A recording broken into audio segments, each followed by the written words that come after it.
بینەرانی عزیز بەردەوامین لەگەڵتان بۆ گفتوگۆکردن لەسەر مەسەلەی یاخود پرسی دامەزراندنی دەوڵەتی کوردی. کاک عەبدولوهاب پێش ناوبڕەکە پرسیاری ئەوم لێ کردی وەکو کاک سوارە لە قسەکانی ئاماژەی پێدا دەڵێت لە دوای حکوومەتەکەی شێخ مەحموودی حەفیدەوە تا ئێستا قیادەی کوردی جورئەتی ئەوەی نەبووە کە دەست بۆ مەسەلەی دەوڵەت و دەوڵەتداری بێت. وەڵامت چییە؟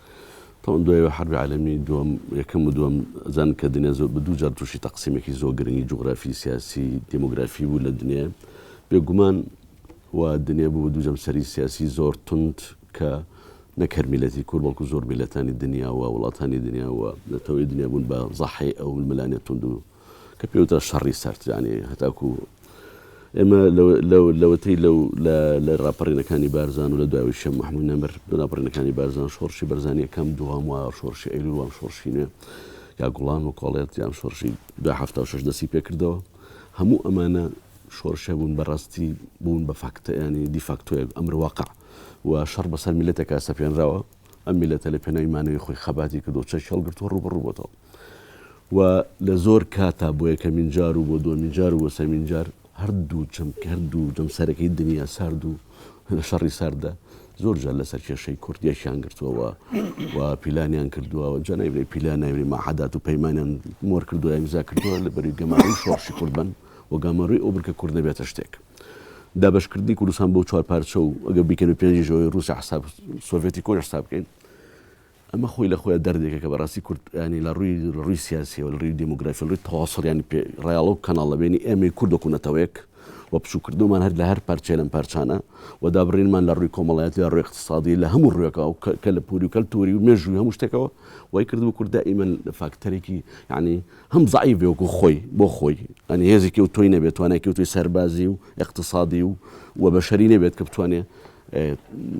توانێت ئەوەی کە ئەو فەرزیکە بەسەر ئەو کەسەی کە مافی لایەتی یان باڵێن بەسەر دابشکراوی و خاڵێکی تریژە بوو کورد لەبەر زعیفەوە فاکتەرێک نەبوو کە لە معادلە سیاسە گەورەکانە بتوانرێت فەرز بکرێت و بتوانرێت بەکار بێت هەتاکو کارتیش بەکار کارتیش بەهێز بەکار بێت ئەویش کاری زۆرە بێت بە تاکید دواکەوتووی کورد نەبوونی اقتصاد نازانم نەبوونی ئەو ینی بەڕاستی هەستینەتەوەیەتی لە دوای توان بڵم 46 حرب عالمی دووەمەوە جارێکی کە هەڵسەری هەڵایەوەجینە بەڕاستی هەستینەتەوەیەتیان لە کوردستانی ڕۆژهەڵاتی ئێرانیان تورکیا هەر کوشت بە حەقیقەت ینی بۆ ئەو سیاسەتی تەفریس و تەتریکەی کە هەروە هەمومان نەزانین و هەروە لە ڕۆژئاوای کوردستانیش لە سووریا بەنسبەت سیاسەتی حەزام الأخضر و نازانم تعریبی ئەو منطقانە ئەوەی کە بەموو مقاومەتی کورد لە کوردستانی عێراق بتوانانی بیری هزری نێتەوەی بپارێزێەوە بەردەوامەتی پێ بەیسۆنێتی پێبە بۆ شۆڕشە لە دوایەکانی ڕەپەڕێنێک دوایەکانی کە جامیە دروستکردنی دەوڵەتی کوردی کە نەبووە لەبەرەوە نەبووە ینی قیادەی کوردی یان سەرکردەکانی کەواتە تۆ هاوڕای لەگەڵ کاک سوارە کە نەبووە لە دوای شێخ مەحموودی حەفیدەوە هەبووە وەکو مەشاعیر هەبووە وەکو ستاتیچ هەبووە بەڵام وەکوی کە داوای بکەی بەتاکید نەبوو چکە لە بەروێگرتو داوای لە مەرکەزی کردایە شەڕی ئەرزی مەحروقان بەکارێن لە ساڵی 64 بە دووە لەگەڵ ئێمە باسی لە مەرکەزیمان نەکرد باس چەند خاڵێکی یان چەند داواکاریی سەقافی و سیاسیمان نەکرد کە بمانێ جێشی سووریا و میسر و یەمەن و دنیان کۆن لە کردو لێمان کە هەر لەبەر کە بەتەنها باسی چەند خاڵێکی سەقافمان نەکرد لەبەرەوە من پێم وایە دنیای ئەو ڕۆژگارە بە هەموو فاکتەرەکانی و تەواجودی و بوونیانەکەی و هەمووی لە ساڵحی کورد لە بەرژەوەندی کورد نەبوو چکە وای باشزانی کە کورد نەبێتە شتێک مەسەڵحی ئێران هەبوو کە بزڵی زۆر گەورە و دەستڕشتوو ناوچەکە مەسەڵحی تورکیا بوو کە دووەم هێزی ناتوێت لە منطقەکەەوە دووەم هێزی سەربازیش ناتوێت لە ئەمریکا و مەساڵحی عەبیس و دەوڵەتی عەرەبی هەبوو کورد کەوتبووە ئەم مسەلەسە شومەوە یعنی ئەم مسەلەسە با بڵێ کە بەڕاستی نەهامەتی و نەکبەتی وە کورد کە پێڵێن سێ گۆشەی شومەکە ئێستا بۆ ئێستا لەو سێ گۆشەی هاتوۆتە دەرەوە بە تاکید ئێستا دەرەوە ئێستا زۆر گەشتبینە بە داهاتوو چووکە ئێتر دنیاکە ئەو دنیای سیستەمێکی نوێی جیهانی هەیە و مبدئی تەدەخل هەیە لەلایەن متحیدە و سوارە خامنەی زیاتر لێزانێ مبدئی تەدەخل و یاسای تەدەخل کە دەستێوەردان کە سەروەری نێشتۆ لەم سێ گۆشەی هاتوۆتە دەرەوە کاک عەبدولوهاب من پێم مەبەستان 20 ساڵەیە لە دوای ڕوخانی سەدام لە دوای 2003ەوە زیاتر لێ ئەوە 2003 بۆ ئێستا تقریبا 9 ساڵەکە زۆر هەر شەو ڕۆژێکی نییە بەنسبەت تەمێژووە بۆ ئەوەی هەنگاوێکراوە کە هەنگاوراوە گەر مەسم تێناگەم گەر وەکو ئاسوس ئاماژەی پێکرد ئێمە خاکمان هەیە ئێمە نیشتیمانمان هەیە لەناو دەستورە سنووری هەرێمی کوردستان بێت تەحدید کرێ بەس کە کەسانێکی شۆڤێنی لە بەغایان بەرامبەرەکەت نایەتە پێشەوە لە دەستور ئەم مافە تەسبیت کراوە کە هەرێمی کوردستان سنووری هەبێت و ناوچە ناکوچە لەکسەرەکان بە سەوچرەوەی معالەجە بکرێ و هەروەها إلى آخره کوردستانی کە سوپایەکی خۆی هەبێت بە تەکنۆلۆژیای نوێ بە هاوکاری ئەمریکا بە هاوکاری ڕۆژئاوا بێت ئەم تەکنۆلۆژیان نەقڵ کردێ بۆ ناو سوپایەک بۆ کوردستان يعني من بين باش ئەگەر سەرۆی دەوڵەت کارنەکەت بۆ دەوڵەت چی بێ ئەگەر ئەمە لەسەر ئاستی عێراق بتوانی بێتی مەسەن حکوومەتی خۆی هەبێ دەسەڵاتی خۆی هەبێ پەرلەمانی خۆی هەبێ سوپای خۆی هەبێ فڕەکەوان و سنووری مەفتوح هەبێت تۆ نشی لە بەغەدانیشیت لەژە کۆنتۆڵی کەسانەبی هەر چوار دەوری هەرێم لەگەڵ وڵاتانی چوار دەور بە شەبەکەیەک و تۆڕێکی هاتوو شۆی ڕێگاوبانەوە بەسراوە تۆ ئەمانە کارنی بۆ ئەوەی ئەو سیستەمی بەڵێ سیستەمی ئەی دەرهێنانی نەوت لە کوردستانە و دۆزینەوە بە دواگەڕانیە و ڕەبتکردنی بە شەبەکەیکی عالەمی هەنار دەکەین کە هەرێمی کردووە بە ڕقەمێکی زۆر قورس لە ناوچە نەگەڕانەوەی ناوچە دابڕێنراوەکان و بوونی کەسانی شۆڤێنی وەکو خۆتەڵی لە بەغا ئەمانە وایان کردووە کە بڵین حکوومەتی کوردی و بڵێن حکوومەتی هەرێمی کوردستان هەنگاو نەنێت بۆ بەدەوڵەت بوون بەڵام ئەوەشە پرسم سەرکردایەتی کورد تاکەی دانیشێ بزان ئەم کەسە شۆڤیانە نەمێنن ئەگەر هەتا ئەوانمانەوە ئەمانیشە تا ئەعلانی دەوڵەت ناکەن من بە شخصی خۆم لەگەڵ ئەوە نیم بڵێن ئەمە 1 و 2 3 4 دەوڵەت وا دروست دەکرێت ئەمانە هەمووی خارج هەمووی ینی بەڕاستی هەموو دەوڵەتێک کۆمەڵێک کۆڵەکەی هەیە کۆڵەکانمان هەیە بەس ناڵن دروست بینەمە خەڵکێ هیچ کۆڵەکەیکی نەبوو تەیموری شەرقی چ کۆڵەکەیکی بۆ دروستیان کرد فاتیکان چ کۆڵەکەیشێن دەوڵەتە چ کۆڵێکی دەوڵەتی هەیە کۆمەڵێ بگەڕێ بۆ ئەمە کاکەجان پاڵپشتی نێودەوڵەتی ئەبێ هەبێت هیچیش دەبێت دروست دەکەن حەزامدان هەر هیچ دەبێت دروست دەکەن بەڵام ئەگەر هەموو دنیا بێت و هەموو چیت بێ هەموو ئەم سەزەماتی بۆ دەوڵەتکی دەوڵەتێک و خاک و گەل و سیادە و دەسەڵات و چی لاخری واقتصادێکی بەهێز و ژەرخارێکی گەورە و نازان پەیوەندێکی دڵواسی بەرفراوان و تۆڕێکی گەورە بەڵام ئەگەر بیانوێ دروست دەکەن ئەگەر نایانەوێت دروست دەکرێت ئەمڕۆ دنیا وای لێ هاتووە بەڕاستی و ڕەوشی ئێستای دنیا دوای یەک جەمسەری و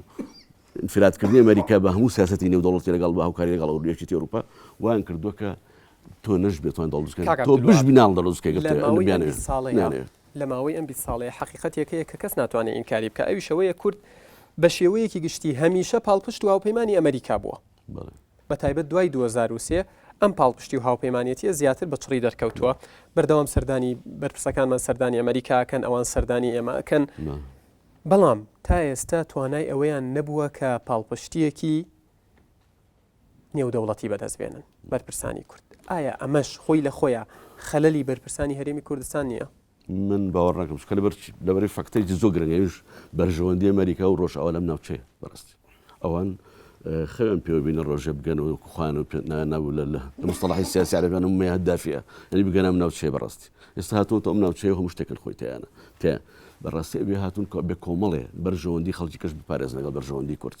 بۆیە ئەگەر سیر بکەی ئەمریکیەکان ئێمە زۆرجە خۆمان پێڵنی سیاسەتی هەڵا پێڕەوەکان لەم ناوچەیە یان بەرامبەر کورد بە تایبەتی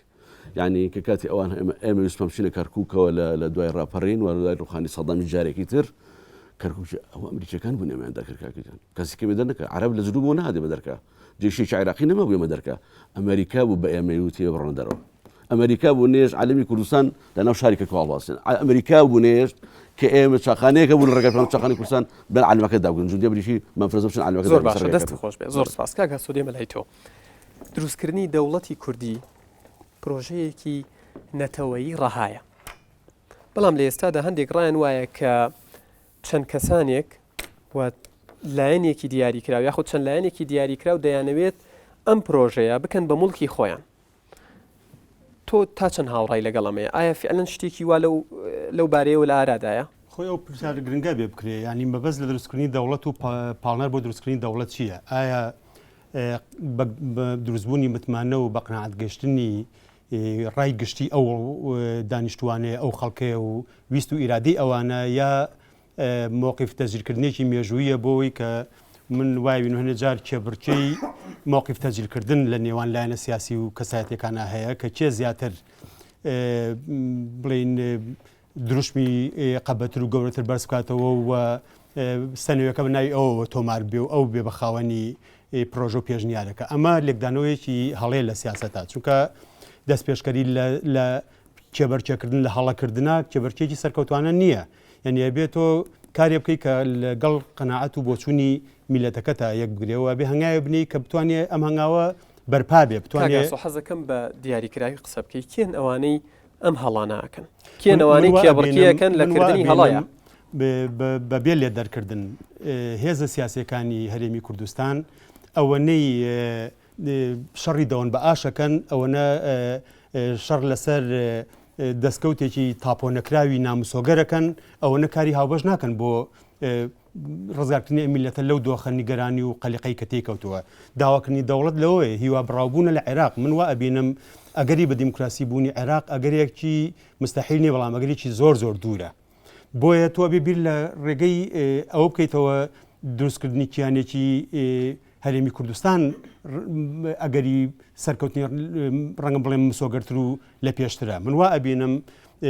دەسەڵاتدارانی هەرێمی کوردستان بەرچاوڕوونیان نییە استراتیجیان نییە نی باز لە استراتیژکرا استراتیژ نییە ئەگەر استراتیژ هەبێت تۆ ئەزانی هەنگاوەکانت چیە بێ و بۆ چه ئاراستەیەکە ڕۆی لەو چوارچێوی استراتیجا کارە تەکتیکەکانیش ئەکرێت لە خزمەتی استراتیجا بێ و خوێندنەوەی خۆی بۆ بکرێت بەڵام تۆ ئەم استراتیژە ئەبێ ئاوا ساخ کرد بێتەوە بیر لەوە بکەیتەوە کە هەرێمی کوردستان ئەبێ لەم دۆخەڵواسراویە ڕزگاری بێ ئەم دۆخەڵواسراویەش بەبێ دروستکردنی کیانێکی لەسەر پیخۆ ڕاوەستا و کە پایەکانی نەشونوماکردنی بەرەو بە دەوڵەت بوونتیا دابڕێژرە ڕۆژ بە ڕگەشە پێ بکە کابلوها باسی لە دروستکردنی فڕۆکۆخانەکان کرد بەڕاستیەوان ئەوە هەنگاوی استراتیژی گەورن کارکردن لەسەر دەرهێنانی نەو دەگەر بەم شێوە گوماناوی و نادیارە نەبووایە هەنگاوی زۆر گەورەیە کۆمەڵی هەنگاوی تر لەم بابەتانە تۆ ئیشی بۆ بکەی ئەبێ بەستاوی هەنگاو نراوە بەڵام کەم و کورتی تیا هەنگاو نراوە بەڵام من وا ئەبینم دەرهێنانی نەوت ئەوەی بۆ شیرینەکەیەتی لای هەندێکەوەنە بۆ پتەوکردنی پایی کیانێکی نیشتیمانی نییە لە هەرێمی کوردستانە فڕۆکخانەکان هەنگاوی گەورن شتێکی زۆر باشەکرا و ئەوە لە بابەتی ترا کە باس کرا یعنی ئێمە دوو ئاراستە هەیە ئایا ئێمە دەرەوە دەوڵەتمان بۆ دروستکایە خۆمان بیر بە دەوڵەت من وا ئەبینم ئەگەر بیر لەوە بکەینەوە چواردۆرمان بە نەیار و ناحەز گیراوە ئەم قوارە سیاسی کە ئێستاش هەیە بە دەر لە ویست و ئیرادە و ئارەزوو حەزی ئەوان دروست بووە کەسیان پیان خۆشنەوە یەک دەوڵەت نییە لەم منتیقەیە پێی خۆش بێ کەم هەرێمی کوردستان دروست بووە بۆیە چۆن ئەمە توانی دروست بوو بێ و لەسەر پێی خۆشی ڕابوەستێ دروستکردنی دەوڵەتی کوردستانیش بۆ شێوە مستەحیلە نییە و بۆ خۆن شاعران نییە کە هەنێک بری لەکەنەوە گەر تۆ پایەکانی بەهێزکەی هەمویان مەجبورن مامەڵێ لەگەڵا بکەن و ئەگەر دانپێنانێکی زمنیت بۆ مسۆگەر بکەن کە تۆ توانی وردەور دەگەشەی پێ بۆ ئاڕاستی تر من وا ئەبینم ڕێخستنی پەیوەندی لەگەڵ عێراقێکی لە ئیشکالە گەورەکانی ئێمەیە ئێمە هێشتا هەروکو معارەزە هێشتا هەروکو دەرەجە دوو ئەنجا کارەسات لەوەیە پێشڕەوانی میلەتێک خۆیان بە دەرەجە دوو بزان نەبێت تاکەکانی کۆمەلگاکە چەند خۆیان بە دەرەجە سێ و چواریش بزان من وا ئەبینم دەسەڵاتدارانی هەرێمی کوردستان زۆربەی جار خۆیان بە دەرەجە دوو بە میوان و بە خێرپێکرا و ئەزان لەگەڵ عێراق و ناوەندی عێراقا ئەجینا ئەوەی کە ئێستا لە پێشا سونەی عەرەب و دواییش شیعەی عەرەب هاتوونە سەر باسکردنی هەموارکردنی دەستوری عێراق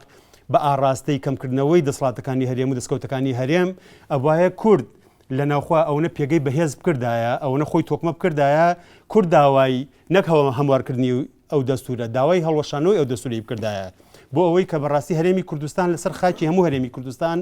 ئێمە داواکەمان بەرز بکرێتەوە بۆ ئاستی داواکردنی کۆنفدراڵیەت بە هەرێمی کوردستان دەستوری خۆی هەبێ ئەو دەستورش بۆ عێراقیان چۆنی هەموارەکەن بیکەن دەستور بێ بۆ ئەوان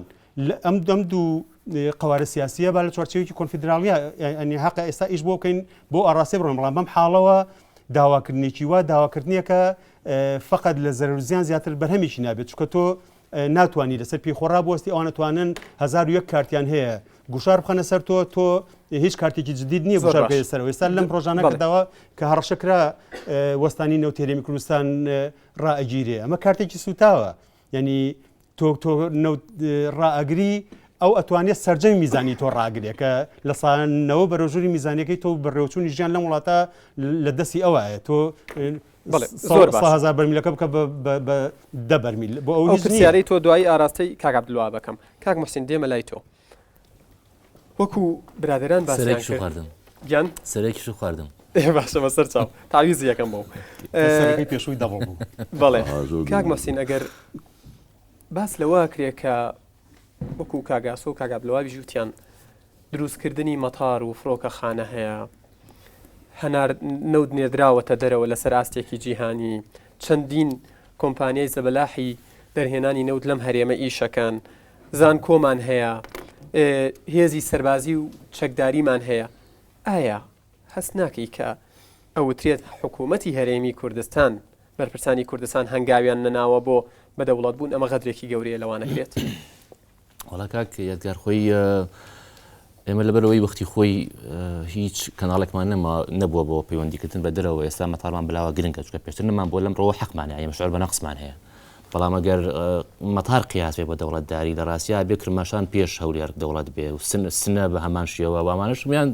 مەتاری زۆر ڕاقییان تایە. ڕاستان مانەشتی باشن، یانی ئەم گرنگە کە ئێمە مەتارمانەیە، ئەمە شتێک کەساتونێ مینکاریەوە بکات، بەڵام لە ڕاستیا دەوڵەت بە مەتار دروست نابێ. یعنی ئەمە با بڵێن بچووکردنەوەی مەسەلەکەیە لە ڕاستیا. من ئەمەوێت لە ڕاستی حەز ئەماژە بە شتێک بکەم لێرە کە مەتار دروستکردنی فڕۆکەخانە پرۆژەیەکی استراتیژی بێ؟ نەخۆشتێکی باشە، بێگومان شتێکی باشە، بەڵام ناکرێت لە ڕوانگەی مەتارەوە باسیەوە بکەین کە ئێمە خاوەنی سەعادێکی سیاسی خاوەن استراتیژ و خاوەن ئایندە دۆستین لە ڕاستیە. معنی شتەکە ناکرێمە لەوە بچووشکەینەوە بەڕاستی. بێگومان مەتار خۆش باشە، یعنی دەرهێنانی نەوت باشە و کۆی کە باس کرا، ینی بەڵام بە شەفافانە دەربهێنرێەوە لە پێناوی نەوەی ئێستا و نەوەی ئایندەشا بێ، نەکە بەتەنها لە پێناو نەوەی ئێستایا و لەنەوەی ئێستاش لە پێناو گروپێکی جاریکراوی کەما بێ. ئەوە قسە زۆر هەڵەگرێت لە ڕاستیا، مەسەلەیەکی ترە. بەڵام بۆی کە من نەمەوێت لە ڕاستی ئاماژێ بکەم ئەوەیە کە ئێمە وەکو نەتەوەی کورد وەکو خەڵکی کوردستان شتێکمان لێون بووە، یان شتێکیان لێت زیوین، یان شتێکیان لێون کردوین کە پێوترێ دەوڵەت. بۆیە تۆ بێ بەردەوام لە هەل بگەڕێی، لە فرسە بگەڕێی بۆەوەی کە ئەم شتە بوونکراوە بدۆزیتەوە، بەدەستی بێنیتەوە، دەری بێنیتەوە لە دەستی خەڵکی ترە. و بۆ ئەمەش لە دنیای سیاستا تۆ پێویستە و چاڕانی هەزە بکەی، ینی هەزە و گۆڕانکاری گەورە. ئەگەر ملا حەزە بکەی لە دوای هەزە گەورەکانی شەڕی جیهانی یەکەم و دووەم کۆمەڵێک دەوڵەتی تازە دروستە بێت. لە دوای ڕوخانی کەدی سۆڤێت وەکو هەزەیەکی گەورەی جیهانی کۆمەڵێک دەوڵەتی دروست نوێ ڕائەگەیەنرێ و دروستە بێت و هاکەزا. ئێستا هەزێک باڵێن سەبارەت بە عێراقیش لە ڕاستی ئەمە خاوەنی کۆمەڵی هەزە بوون، نەوەیەک کە ڕاپەڕین ئەمە بۆ خۆجۆرێکە لە هەزە. و من پێم وایە ئەگەر ئەو وەختیش لە ڕاستی ئەگەر کورد استراتیژی هەبوایە بیری تیژ بووایە لە ڕاستیا ئێمە ئێستا هەڵمان ئێستا نەبوو. بەڵام ئەکرێ با بڵین ئێمە لەوە بگوزارین کە نەوەیەک لەوانەیە وەزعێکی تایبەتتر بوو بێ جیاوازە لەوەی کە ئێستا هەیە. بەڵام بەڕێی من 2003 کە ئەمریکا دێت هەزەیەکی زۆر باشە، فرسەتێکی زۆر باشە بۆ کورد کە لەو قۆناغەیە ئیش بکات و من پێم وایە گەر بکاتە دەوڵەتی ڕابگاندا لەگەڵ ئێستامانە فەرقێکی ئەوتۆمان نەبوو لە ڕاستیا، هەرچەند ئەمەش قسە زۆر هەڵەگرێ. بەڵام قسەکە لەسەر ئەوەیە، یعنی خۆی سیاسەت بریتیە لە قۆستنەوەی هەل، ئەژینا تێگەی برتێ لە بیرتیژی و قۆستنەوەی هەل، ئەژینا بەڕێوەبردننی وڵات بەو شێوەی کە ئێستا هەیە هەموو کەسێک دەتوانێت لە ڕاستیا بیکات. برتێ لە قۆستنەوەی هەل لەوەی کە تۆ هەزەیەک هەیە و فرسەتێک دروست بێت تۆ چاڕانیەکەی قسەیەکی تیاکەیت، هەنگاوێکی تیانی یاسایشی تیا دەرەکەیت. بەڕێی من ئەگەر لەم ڕوانگەیەوە سەیری عەقڵیەتی سەرکردەری سیاسی کوردستان بکەین، بەڕێی من خاوەنی استراتیژ نین و خاوەنی بیرکردنەوەی دووربین نین و لەوانەیە گەورەترین بەڵگە لەم ڕۆوە لە ڕاستیا 2003 بێ و لە 2003 مامەڵەکردنی کورد بێ لەگەڵ کەرکووکە. کاک عەبدولوهاب باسی کەرکووکی کرد، پێم وایەوە یعنی کاتێک کە ئەمریکا کورد دەرەکا لە کەرکووک لەبەرەوە نییە کە ئەمریکا دژی کوردە، نا لەبەرەوەی کە کورد لە 2003 یعنی تۆ بزانە دوای تقریبان 30 ساڵ ڕاپەڕین هەمان کولتوری هەمان عەقڵێتی تاڵانکاری لە کەرکووکشا دووبارە بێتەوە. کورد ئەڕوا کەرکووک تاڵانەکە، کورد ناڕوا کەرکووک بپارێزێ، کورد ئەڕوات لە ئێستاش لەوانەیە بڵێن ئەوە حاڵەتێکی کتوپڕ بووە و ئەمە وەزعێک فۆزایەک دروست بووە و خەڵک حەزی بە تاڵانیە. بەڵام لە ڕاستیە من پێم وایە بۆ هەموو عێراق ئەگە تاڵانی وایە نەبوو بۆ کورد و بۆ سەرکردەری سیاسی کوردستان بە تایبەتی کەرکووک کە ئێمە چەندین عەقدە لەسەری شەڕەکەین نەبوو بێ استراتیژ و بەو شێوە فۆزەویە کورد بڕۆشتایە لەوێ. ئیتر ئایا ئەمە ئەحزابی سیاسی بوون یان خەڵکی ئاسایی بوون یان خەڵکی شڕەخۆر بوون کەرکووکیان تاڵان کرد؟ بەهەرحاڵ ئەوەی کە لێی بەرپرسەکیە سەرکردەری سیاسی کوردستان و ئەحزابی سیاسی کوردستان لێ بەرپرسن. لەوانەیە وەکوتم ئەگەر واش بێت گریمانە ئەمە حاڵەتێکی کتوپڕە، بەڵام لە 9 ساڵی ڕابردووە ئێمە هەمان کولتورە بینینەوە، یعنی مامەڵەیەکی زۆر سلبی دەسەڵاتی کوردستان لە کەرکووکا بینینەوە تا ئێستاشی لەگەڵا بێت دوو ئاسایشەیە، دوو پۆلیسەیە، نازانم تا ماوەی لەوەم پێش دوو مەحافیزیش هەبوو و وەزعی کەرکووک بەڕاستی زۆر خراپە. قسەکە لەسەر ئەوەیە کە من پێم وایە دەسەڵاتی سیاسی کوردستان گەورەترین نەقسێ لە سیاسی کوردەوەیە کە استراتیژی نییە و ئایندەبین نییە و تەنها لەگەڵ بە قسەکردن بمبورە بە قسەکردن لەسەر بڵین سیاسیەکانی کوردستان یاخود بەرپرسەکانی ئەم هەرێمە یاخود دەسەڵاتدارانی ئەم هەرێمە پێت وایە ئەوان هێشتا خاوەنی ئەو عقلەتەن یاخود خاوەنی ئەو بڕواان کە دەوڵەتی کوردی ئەگەر ئەوان دروستی نەکەن ئەوە دروستبوونی مەحاڵە و ئەگەر هەوڵێکیش هەبێ ناهێڵن بکاتە ئەنجام. من بۆ خۆم ڕێم وایە کە ئێستا ئەمە لە قۆناغێکین دروستبوونی دەوڵەتی کوردستان زۆر ئاسانە و لەوانەیە زڕوفێکی تشبێتە پێشەوە کە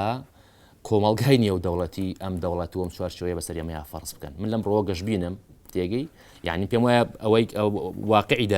واقعی دەرەشی جۆرێک لە دەوڵەت بەسەر ئێمە یا فەرز دەکات. بەڵام کێشەکە لەوایە کە لەبەرەوەی کە ئێمە خاوەنی سەرکردایەتێکی سیاسی حەشیم نین، خاوەن عەقڵێکی دووری استراتیژی نین، تۆ ئەترسی وەکو هەموو هەلەکانی تر ئەمەشە دەست بدەن، وەکو هەموو خەونەکانی تریش ئەمەش بزڕێنن. یعنی کێشەکە لەوایە کە مامەڵەی ئەمان لەگەڵ واقعەکەیە. یعنی لێرەوە لە ڕاستیا بگەڕینەوە بۆ مەسلەیەکی تر. من حەزەکەم لێرە ئاماژی بکەم بە قەوسێکی شوێ من بۆ خۆم مێژوم تەواو کردووە و